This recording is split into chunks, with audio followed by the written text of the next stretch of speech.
Halo teman-teman semua, kita hari ini akan belajar mapel IPA terpadu bab suhu dan kalor. Kemarin kita sudah belajar tentang karakteristik zat. Sekarang kita lanjutkan materi selanjutnya, yaitu suhu dan kalor. Di situ terdapat gambar termometer, ada yang panas dan dingin dengan termometer Fahrenheit dan termometer Celcius ya di situ. Nah, jadi suhu dapat diukur dengan menggunakan termometer, baik termometer ruangan atau termometer klinis yang biasanya dipakai untuk tubuh manusia. Nah, yang selanjutnya, apakah kalor dan suhu itu sama? Di sini kita akan mempelajari tentang kalor dan suhu. Apakah kalor sama dengan suhu atau mereka berbeda? Seperti itu. Selanjutnya, ada 5 subbab yang akan kita pelajari. Suhu dan perubahannya, pengaruh kalor pada benda, terus kemudian pengukuran suhu dan kalor, perpindahan kalor, kestabilan suhu tubuh makhluk hidup. Diharapkan siswa setelah mempelajari materi suhu dan kalor ini dapat mengerti bagaimana sistem homeostasis pada tubuh manusia. Jadi sistem kestabilan tubuh baik pada manusia, hewan maupun makhluk hidup yang lain. Seperti itu. Di sini suhu dan perubahannya itu ada pemuaian benda. Pemuaian itu terjadi karena adanya panas atau kalor tadi. Kemudian pengaruh kalor pada benda dapat terjadi perubahan suhu, perubahan ukuran, wujud dan perubahan kimia. Pengukuran suhu dan kalor nanti ada pengukuran termometer, kalor jenis, kapasitas kalor dan asas Black. Di pengukuran suhu dan kalor ini nanti kita akan belajar tentang perhitungan, baik perhitungan termometer, kalor, kapasitas kalor, dan asas Black. Kemudian perpindahan kalor, ada konduksi, konveksi, dan radiasi. Perpindahan kalor ini nanti kita pelajari dan kita lihat dalam kehidupan sehari-hari, konduksi yang mana, konveksi yang mana, radiasi yang mana, kayak gitu. Selanjutnya ada 5 kestabilan suhu tubuh tadi yang sudah Miss jelaskan. Kita akan belajar termoregulasi atau kemampuan tubuh makhluk hidup untuk mempertahankan suhunya. Nah, tadi sudah di awal ditanyakan bahwa suhu dan kalor itu sama atau tidak, gitu ya. Nah, di sini terjawab bahwa suhu merupakan ukuran yang menatakan energi panas yang tersimpan dalam suatu benda. Sedangkan untuk kalor, dia perpindahan energi panas. Jadi energi panas yang berpindah, gitu ya. Jadi jelas beda. Perpindahan kalor ini biasanya dari suhu tinggi ke suhu rendah. Kenapa terjadi perpindahan? Agar kondisi di suatu lingkungan itu menjadi seimbang, seperti itu. Yang selanjutnya, karena ada kalor tadi, nah benda bisa mengalami pemuaian panjang, luas maupun volume. Pemuaian itu terjadi karena adanya panas tadi ya. Kalau pemuaian panjang berarti terjadi pertambahan panjang. Kalau pemuaian luas berarti terjadi pertambahan luas pada suatu benda. Sedangkan untuk volume berarti terjadi pertambahan volume suatu benda. Kemudian bagaimana cara menghitung penambahan panjang maupun luas pada suatu benda? Nah, di sini ada rumusnya. Mulai dari pemuaian panjang, pemuaian luas, dan pemuaian volume. Di sini ada delta L. Delta L itu dia pertambahan panjang. Cara mencari delta L itu yaitu sama dengan L0 atau panjang mula-mula suatu benda dikali alfa.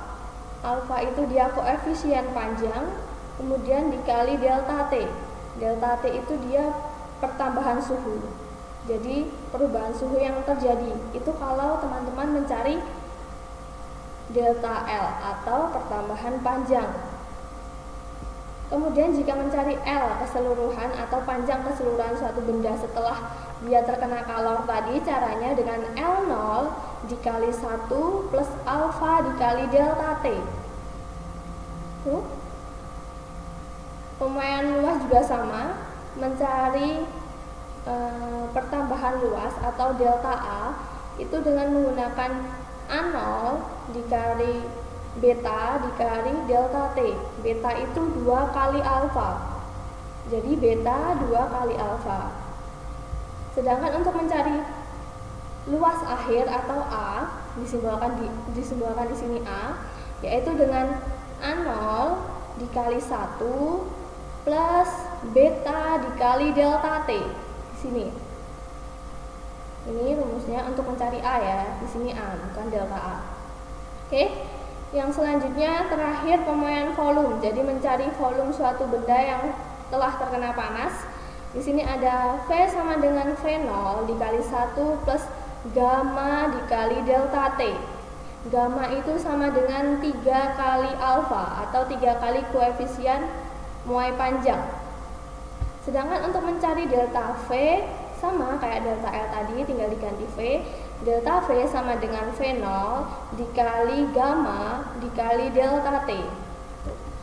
Nah, selanjutnya koefisiennya apa, Miss? Nah, koefisien muai panjang itu sudah ditetapkan secara SI seperti ini.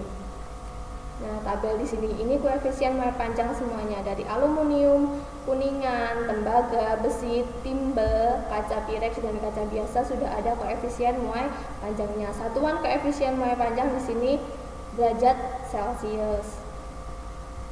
Oke, begitu. Kemudian bagaimana cara perhitungannya, Miss? Nah, cara perhitungannya di sini. Perhatikan ya, jika sebuah benda terbuat dari baja dengan panjang 1000 cm, berapakah pertambahan panjang baja itu jika terjadi perubahan suhu sebesar 50 derajat Celcius? Jadi suhu awalnya berapa kalau terjadi perubahan? 0 ya, kita anggap suhu awalnya itu 0 derajat Celcius karena belum dipanaskan. Nah, yang dicari pertambahan panjang. Pertambahan panjang itu berarti delta L, oke? Di sini diketahui L mula-mula atau L0-nya di sini 1000 cm. Kemudian delta T atau perubahan suhunya di sini 50 derajat Celcius. Untuk alfa sudah diketahui di tabel tadi bahwa alfa dari baja itu 12 dikali 10 pangkat 6 per derajat Celcius. Oke. Yang ditanyakan apa? Delta L atau pertambahan panjang dari baja. Setelah diketahui, kita bisa menjawab pertanyaannya seperti ini. Tadi rumusnya awal L sama dengan L0 1 plus alfa dikali delta T. Oke. Kemudian di sini dikalikan, dalam kurung ini dikalikan dengan L0, semua dikali L0, L0 dikali 1 sama dengan L0, L0 dikali alfa sama dikali alfa delta T sama dengan L0 alfa delta T. Ya. Kemudian di sini dipindah ruas, L dikurangi L0. Di sini L0 dipindah ke sini, jadi L dikurangi L0 sama dengan L0 alfa delta T. Akhirnya ditemukan rumus pertambahan panjangnya tadi bahwa delta L sama dengan L0 dikali alfa dikali delta T. L0-nya berapa?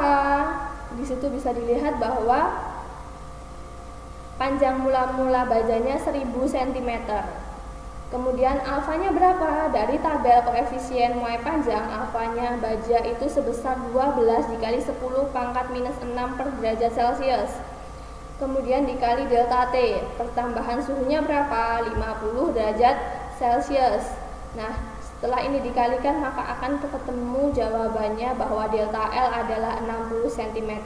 Jadi, pertambahan panjang baja setelah dipanaskan dengan suhu 50 derajat Celcius adalah 60 cm. Seperti itu perhitungannya. Nanti masih ada perhitungan yang lain. Kita lanjut. Lalu bagaimana penerapan konsep pemuaian dalam kehidupan sehari-hari?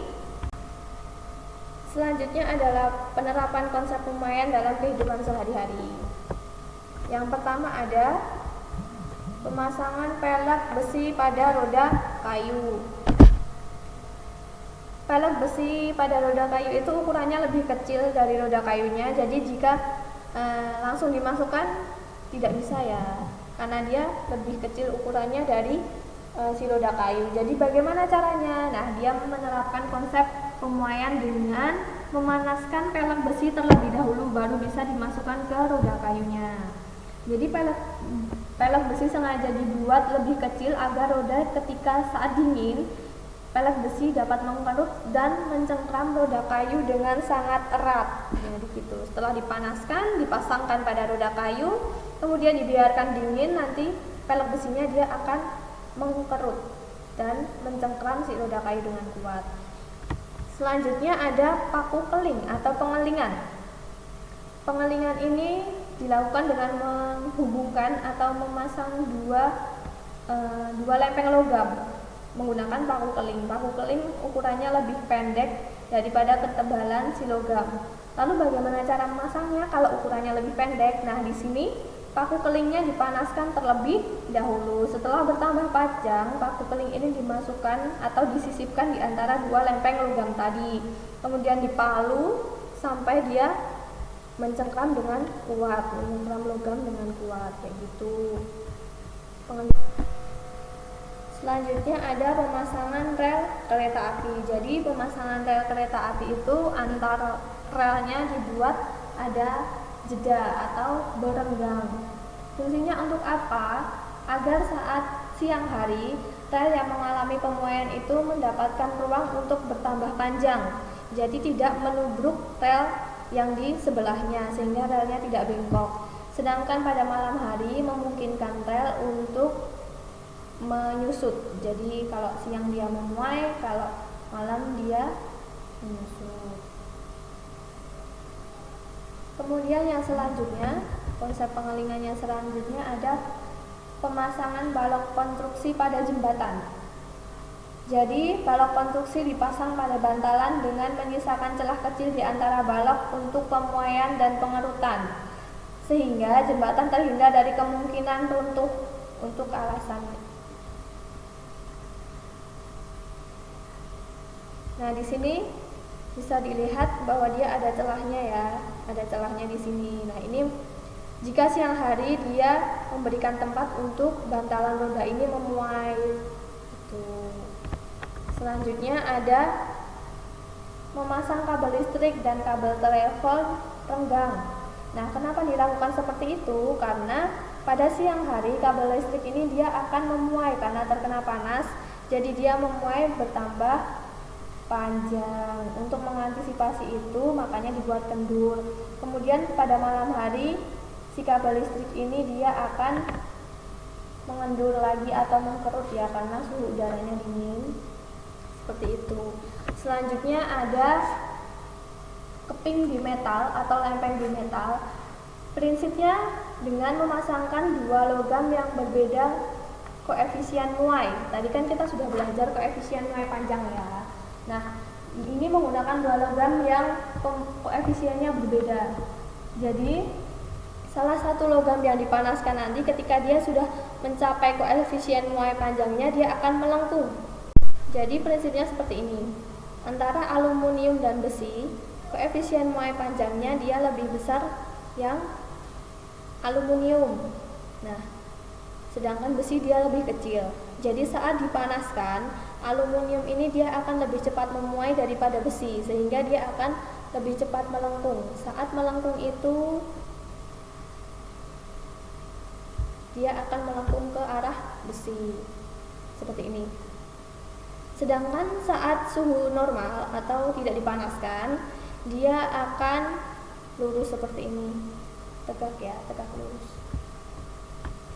Nah, konsep keping bimetal ini digunakan pada setrika, pada alat-alat sehari-hari seperti setrika, kemudian alarm kebakaran otomatis dia menggunakan keping bimetal.